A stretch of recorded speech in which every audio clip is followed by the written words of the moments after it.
Christoffel symbols. Christoffel symbols क्या होते हैं, कहाँ यूज होते हैं, उसके बारे में थोड़ा सा इंट्रोडक्शन है, थ्योरी है, पढ़ लेते हैं पहले। Christoffel symbols are the particular arrangement of numbers और describing a metric connection.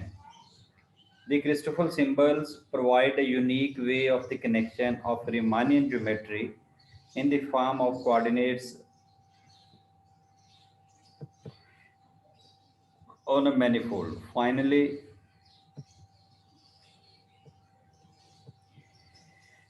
geodesics and parallel transport are expressed in the form of Christoffel symbols. In a Euclidean space, the Christoffel symbols are represented in the form of local coordinate bases and depend upon the derivatives of metric tensor. The conception of Christoffel symbols are very general, like tensors. They do not obey the transformation law. Generally, for practical calculation, Christoffel symbols are used. For example, Christoffel symbols are used in Riemannian curvature tensor. Christoffel symbols are named for L1 Breno Christoffel. Christoffel symbols depend upon the partial derivative of fundamental or metric tensor Gij. Christoffel symbols in general are not tensor. There are two kinds of Christoffel symbols. तो यहाँ पे पहले बता देता हूँ, यहाँ पे इसका प्रूफ है। तो बीएस में मैं ये प्रूफ नहीं करवाता, एमएस में प्रूफ करवाता हूँ। यहाँ पे हम जैसे ये रिजल्ट यूज करेंगे कि ये होता क्या है। Christoffel symbol I J K is equal to 1/2 G I K comma J plus G J K comma I minus G I J comma K is equal to square bracket में I J comma के। तो ये first kind है। मैं ये कहूँगा अगर ये हमारे पास तीनों इंडेक्स नीचे दिए हुए हैं तो ये हमारे पास फर्स्ट काइंड का होगा।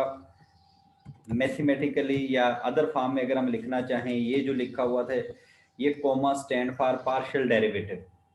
तो ये पार्शियल डेरिवेटिव है, पार्शियल और partial X J G I K plus partial और partial X I G J K minus partial और partial X K G I जे। तो ये आपने पुट कर दिया। और सेकंड काइंड क्या है, Christoffel symbol I J K is equal to 1/2 G I D into G J D comma K plus G K D comma J minus G J K comma D is equal to, इसमें braces में दे दें या करली bracket कह दें आई J के। इस फॉर्म में आप लिखेंगे तो आपके पास ये सेकंड काइंड है, ये फर्स्ट काइंड है।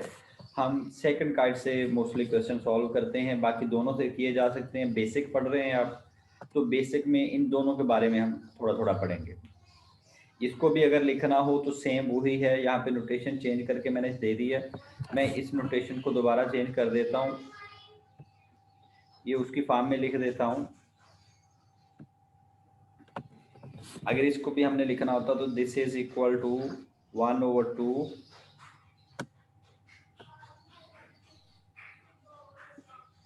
जी आई डी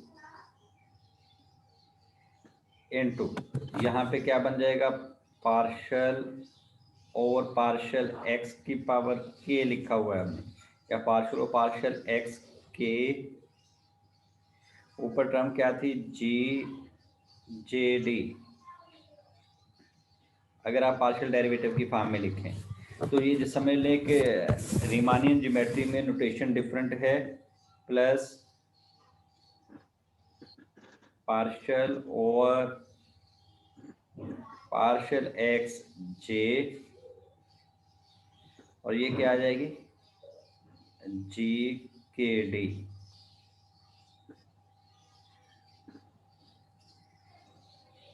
और minus partial over partial x D, और ये आ जाएगा जी जे के। तो आपके पास ये वाला नोटेशन भी चलता है, ये मोस्टली इंटरनेशनल बुक्स में ये वाला है। क्रिस्टोफल सिंबल इसे कहते हैं, कैपिटल गैमा है ये लिखा हुआ। Christoffel symbol I J K is equal to ये नोटेशन लिख दें, ये वाली नोटेशन लिखते हैं, दोनों सेम है तो कोई भी पूछी जा सकती है। मैं वैसे ये वाली यूज करूंगा।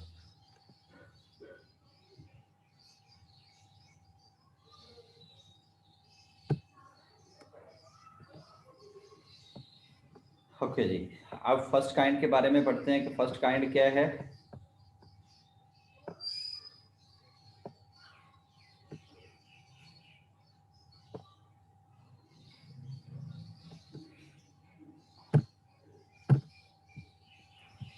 The Christoffel symbol of first kind is denoted by square bracket ij comma k r. Christoffel symbol ijk and is mathematically given as, ये दोबारा वही लिख दिया जो पहले लिखा हुआ था। अब इसके कुछ आइडेंटिटीज दी हुई हैं, कुछ थ्योरम्स के तौर पे प्रूफ्स दिए हुए हैं। ये आपकी जो बुक है नवाज़िश अली शाह की, वहाँ से किए हुए हैं।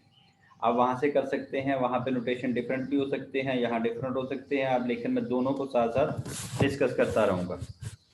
पहली आइडेंटिटी दी है Christoffel symbol I J comma K is equal to J I comma K, या Christoffel symbol I J K is equal to Christoffel J I K. तो इट मीन आपकी थर्ड एंट्री जो है वो डिफरेंट है, वो सेम रही है, पहले दो को आपने चेंज कर दिया। दूसरे लफ्ज़ों में ये कहना चाह रहा है कि ये जो अपने फर्स्ट टू इंडेक्स है उसमें सिमेट्रिक है। तो हमने करना क्या है, फार्मूला दिया हुआ है। फार्मूला किसके इक्वल है, Christoffel symbol I J K is equal to 1/2 1/2 G I K comma J plus G J के comma I minus G I J comma के। अब मैं यहाँ पे इसको एक और नोटेशन में लिख देता हूँ ताकि आपको आइडिया रहे हम करते क्या हैं। क्रिस्टोफल सिंबल यहाँ पे आई जे के लिखा था, मैं ए बी सी लेके सॉल्व कर देता हूँ। एक्चुअली याद रखने के लिए है कि जस्ट आपके पास नोटेशन का सारा मामला है। नोटेशंस हैं, ए बी सी दिया है, आई जे के दिया है, आपने इनको देखना है कि कितना कैसे है। अगर तीनों इंडेक्स बाहर हैं तो बाहर नीचे हैं तो आपने लिखा 1/2 इंटू 3g आ जाएंगे आपके पास, प्लस जी माइनस जी। मैंने 3g लिख दिए, यहाँ तीनों लिखे हुए थे। अब हमने ये देखना है कि ये ए बी सी दिया हुआ था इनके मुताबिक क्या करना है।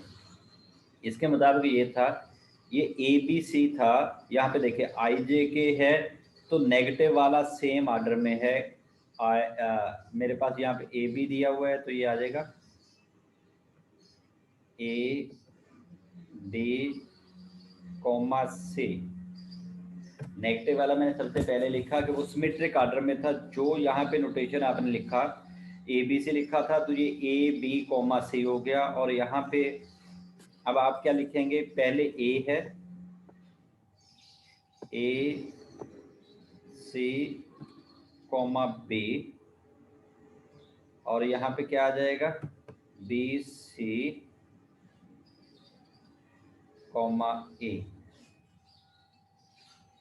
आपके पास यहाँ जो नोटेशन दिया हुआ था उसके मुताबिक आपने इसको लिख दिया। तो ये इसका तरीक़ेकार है। यहाँ पे देखिए आई जे के है, आपने क्या किया, आई जे नेगेटिव में आई जे कॉमा के नेगेटिव वाली टर्म, और पहले दोनों पॉजिटिव हैं तो वो क्या है आई और के कॉमा जे प्लस जे और के कॉमा आई, ये आपने पुट कर दिया।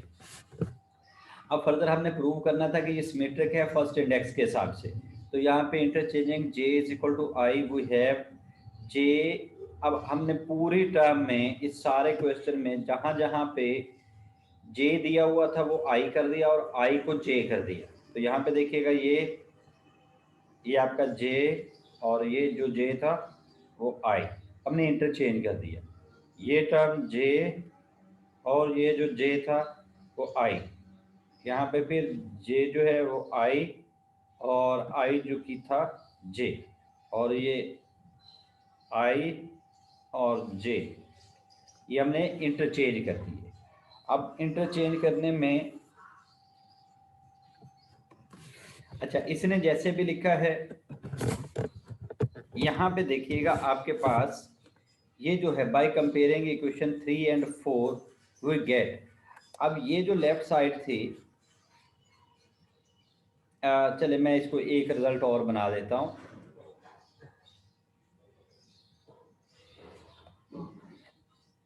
जी के बारे में हम प्रूव करके आए हैं कि जी I J is equal to G J I.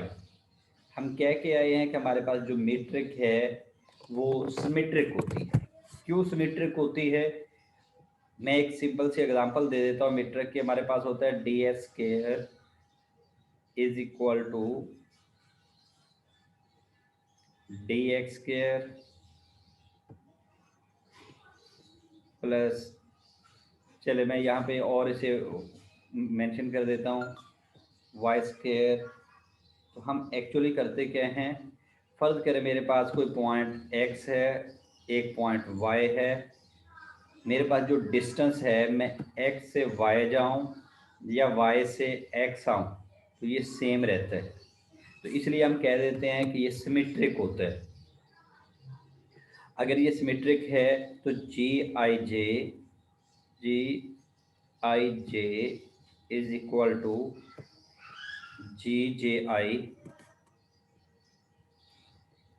Same इसी तरह मैं इस टर्म को दोबारा पुट कर देता हूँ। ये लेफ्ट साइड तो मेरी आ गई। अब मैं इस टर्म को अगर मैं दोबारा पुट करता हूँ तो आई जे की बजाय जी आई हो जाएगा। ये जे आई है, मैं इसको दोबारा जी, मैं यहाँ पे कर रहा हूँ और यहाँ पे फर्स्ट टर्म की बात कर रहा हूँ।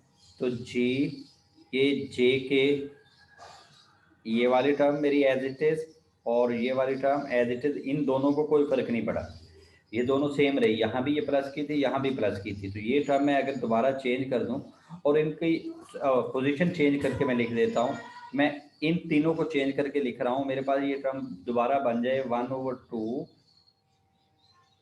मैंने ये टर्म पहले लिखी, ये जी I K comma J plus, फिर मैं ये वाली टर्म लिखता हूँ। ये तो हमारा अर्थमेटिक ऑपरेशन है, इसमें तो कोई इशू नहीं है। आप जिस मर्जी टर्म को पहले लिखते बाद में लिखते, दोनों प्लस की हैं। नेगेटिव वाले में इशू था, उसको नहीं लिख रहे। जे के कॉमा आई और ये माइनस। अब मैं इस पे ये वाली प्रॉपर्टी अप्लाई कर रहा हूँ कि सिंस हमारे पास जो मीट्रिक है जे जी J I is equal to किसके होगा, जी आई के minus G I J comma के। अब देखिएगा ये सारी टर्म जो है यहाँ पे जो लिखा हुआ था, bye comparing equation 3 and 4, left side है मेरे पास जे आई के और राइट साइड क्या आ गई, ये सारे वाले क्रिस्टोफल सिंबल देखिए वही नहीं आ गया जो हमने पहले फार्मूला लिखा था, आई जे कॉमा के। ये यहाँ पे हमने इंटरचेंज भी कर दिया, लेफ्ट साइड हमारी चेंज भी हो गई, लेकिन इसके बावजूद राइट साइड का आंसर सेम आ गया। किस वजह से? हमने सिर्फ ये एक प्रॉपर्टी यूज की, जी जे आई कॉमा के को, ये वाला प्रॉपर्टी जो था, ये जी जे आई को दोबारा जी आई जे लिख दिया। क्योंकि ये हमारे पास सिमेट्रिक होता है, सिंस करके लिखते हैं कि मीट्रिक टेंसर इज सिमेट्रिक, ये आप पहले पढ़ के आए हुए। ठीक है, तो ये हमने प्रूव करना था, ये प्रूव हो गया।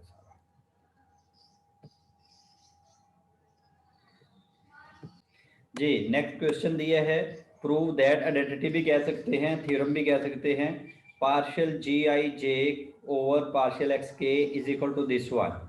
तो एक्चुअली हमें क्या करना है, मैं यहाँ पे इसको उसी फॉर्म में लिख देता हूँ जैसे पहले लिखा हुआ है। एक्चुअली मुझे चाहिए जी I J comma K is equal to इन दो के इक्वल। तो ये हमने देखिए, जब भी हमारे पास जो बड़ी टर्म होगी उसको हम एक्सपेंड करेंगे तो दूसरी की तरफ पहुंच जाएंगे। सॉल्व करना शुरू करते हैं। प्रूफ है, वी नीड टू शो, हमने ये शो करना है कि इन दो का जो सम है, इन दो का जो सम है वो ये वाला आता है। मैंने इस नोटेशन को इसमें लिख दिया, इस नोटेशन को ऐसे लिख दिया, आई के जे और ये जे के आई। अब कैसे था हमारे पास, फर्स्ट टर्म को लिखना था, वो जो अभी नोटेशन लिखा था उसके मुताबिक नेगेटिव वाली टर्म में सेम ऑर्डर, जे ये आगे पीछे लेके, ये आगे पीछे लिखा गया, ये वाला पहले लिख दिया, यहाँ पे जे के आई ये वाला लिख दिया, और ये इधर आ जाएगा, ये देखिए आई के जे, ये इधर लिख दिया, ये इधर लिख दिया। ओके, अब इन दोनों को सम करते हैं।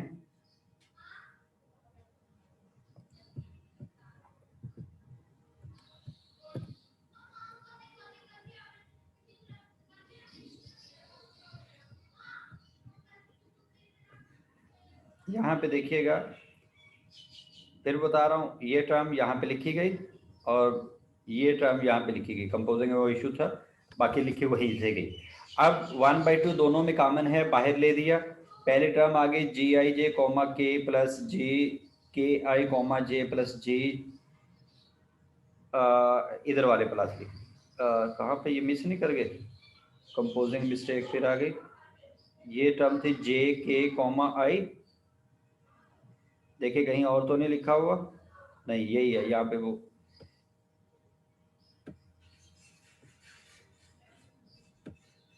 ये माइनस, और ये टर्म बनी हमारी जी जे के comma I plus ji I J के प्लस जी के जे आई minus G I K comma J. Okay, ये कंपोजिंग मिस्टेक थी, यहाँ पे ठीक कर लीजिएगा, ये आपने लिखना है। ओके अब देखिए, since I K is equal to के आई और जे के इज इक्वल टू के जी, कि ये हमारे पास सिमेट्रिक है, हर टर्म सिमेट्रिक है, तो ये जब सिमेट्रिक है तो देखिए कौन सी टर्म किससे कैंसिल हो गई, ये जे आई दिया हुआ है, हमें रिजल्ट में क्या चाहिए, वो वाली बच जाएगी, बाकी सारी कट जाएंगी हमारे पास, आई के, और आई के किधर है, ये वाला, ये इससे कट जाएगा, इस रिलेशन के बाद आप नेक्स्ट स्टेप में इस टर्म को के आई कर दे या इस टर्म को आई के कर दे, बाकी आपका ये टर्म कैंसिल हो जाएगी, और ये जो टर्म जे के लिखी है और ये के जे है, ये पॉजिटिव है, ये नेगेटिव, मैं इधर से कैंसिल कर देता हूँ।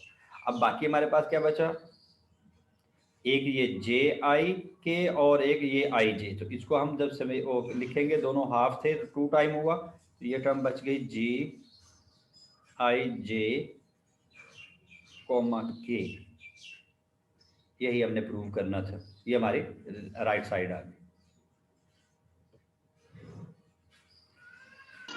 जी। नेक्स्ट दिया है show that if G I J is equal to 0 for I not is equal to J then the Christoffel symbols of the first kind are given by, कहते हैं अगर हमारे पास क्रिस्टोफल वो जो मीट्रिक दी हुई है वो सिर्फ डायगोनल है, यहाँ पे लिखा हुआ है G I J is equal to 0 I not is equal to J, इसका मतलब ये है कि यहाँ पे सिर्फ डायगोनल एंट्रीज हैं, नॉन डायगोनल सारे जीरो हैं, तो फिर क्रिस्टोफल सिंबल्स कहता है ये बन जाता है, अगर हमारे पास वो सारी टर्म्स आई हों तो इसके इक्वल आता है।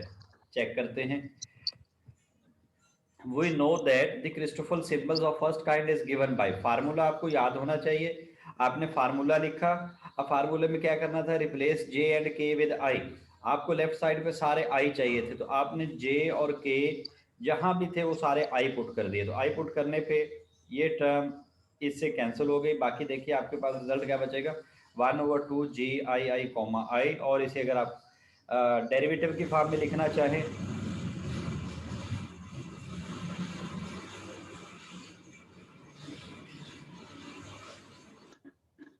जी नेक्स्ट क्वेश्चन है इसी का,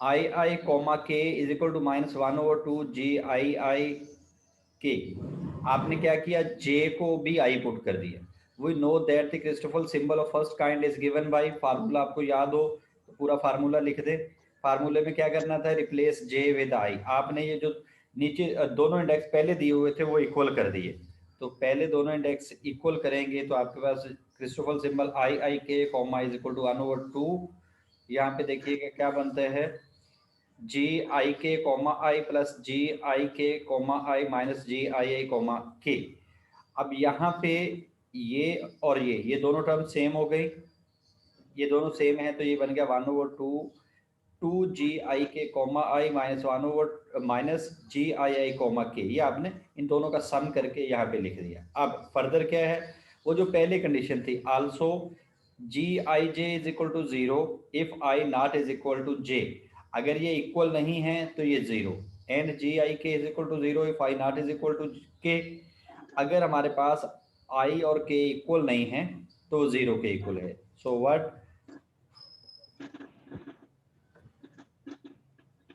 पहली टर्म हमारी 0 होगी, तो दोनों equal to 1/2 minus this one, और यही हमने प्रूव करना था। थर्ड वन है, अगर हमारे पास फर्स्ट और थर्ड इक्वल हो, क्रिस्टोफल सिंबल में फर्स्ट और थर्ड इक्वल हो, देन क्या करेंगे, I J comma I is equal to this one आना चाहिए। As Christoffel symbol of first kind is this one, ये आपने लिखा, आपने के की जगह पे आई पुट कर दिया, पहले जे की जगह पे किया था, अब आई की जगह पे, के की जगह पे कर दिया। I J comma I is equal 1/2 G I I comma J plus G J I comma I minus G I J comma I. तो यहाँ से ये सिंस क्रिस्टोफल सिंबल, ये जो मीट्रिक है ये वाली और ये वाली मीट्रिक होने की वजह से इक्वल हैं, सो ये और ये कैंसिल हो गए, तो बाकी जो रिमेनिंग है वो आपके पास ये बच गया। अब फर्दर फिफ्थ वन दिया हुआ है, अगर ये तीनों डिस्टिंक्ट हों, I J K is equal to 0 if I comma J comma K are distinct, अगर ये तीनों डिस्टिंक्ट दिए हों तो फिर क्या होगा। As we know that Christoffel symbol formula दिया है, given that I not is equal to J not is equal to K, so G I J is equal to 0। जब आपके पास ये तीनों इक्वल नहीं हैं तो हर जी I J is equal to 0 होगा। जब आई नॉट इज इक्वल टू जो, सेम ये टर्म 0 हो गई, ये टर्म 0 हो गई, ये टर्म 0 हो गई। तो हमने यही प्रूव करना था कि अगर क्रिस्टोफल सिंबल जो ये हमारे पास तो इसका इंडेक्स दिया हुआ है ये सारे डिफरेंट हों तो ये 0 आंसर देता है। तो ये 5 प्रूफ थे इसके फर्स्ट काइंड के, यही हमने करने थे जी। इन 5 प्रूफ में आपने कोई